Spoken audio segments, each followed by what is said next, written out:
እሺ ሰላም ጋይሶች እንዴት ናችሁ? ኤስዋይች ነን። ዛሬ ስለ ቲቪ ቦክስ አሰራር በትንሹ ላሳያችሁ ነው የመጣሁት። ተከታተሉኝ።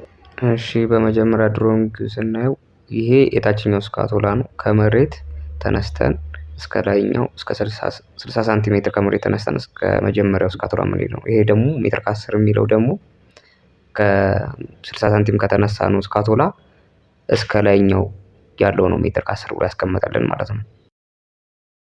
እና ድሮይንጉ ላይ አቀማመጡ አይታችሁት ከሆነ 60 ሳንቲም እና ሜትር ከ10 የሚል አለ እና 60 ሳንቲም ብሎ ያስቀመጠልን ከመሬት እዚህ ድረስ ተነስተን የምንመጣውን ነው 60 ሳንቲም ብሎ ያስቀመጠልን። ሜትር ከ10 ደግሞ ያለው ከዚህ ስካቶላ እዚህ ስካቶላ ድረስ ያለውን ርቀት ነው ሜትር ከ10 ብሎ ያስቀመጠልን። እና ድሮይንጉ ላይ አይታችሁ ከሆነ 3 ስካቶላዎች አሉ። 3ቱ ስካቶላዎች ምንድን ናቸው? አንደኛው ሶኬታችን ነው። አንደኛው የፒቪሲው ስካቶላችን ነው። አንደኛው ደግሞ ለዲሽ ያዘጋጀነው ስካቶላ ነው ማለት ነው። ስለዚህ የላይኛው ሶኬት ለምን ይጠቅማል? የታችኛው ሶኬት ለምን ይጠቅማል? የላይኛው ቲቪያችን እዚህ ጋር በሚሰቀልበት ጊዜ እዚህ ጋር ላለው ቲቪ ይጠቅመናል ማለት ነው። ለታችኛው ደግሞ ወደፊት ላይ ቲቪ ስታንድ በሚሰራበት ጊዜ ሪሲቨራችን ራውተራችን ከስራ አይደለም የሚቀመጠው የሚጠቅመን ለዛ ነው ማለት ነው።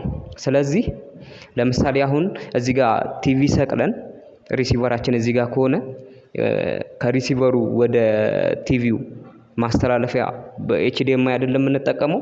ኤችዲኤምአይ የምንጠቀመው ደግሞ በላይ ሳይሆን በዚህ በተዘጋጀለት ፒቪሲ አማካኝነት ነው ማለት ነው። ውስጥ ለውስጥ ሄዶ ፒቪሲው ጥቅሙ ለዚህ ነው ማለት ኤችዲኤምአይን ከዚህ እዚህ እንደዚህ መውሰድ እንችላለን፣ ግን ከማዝረክረክ ንጹህ ስራ ይሻላል በሚል ነው።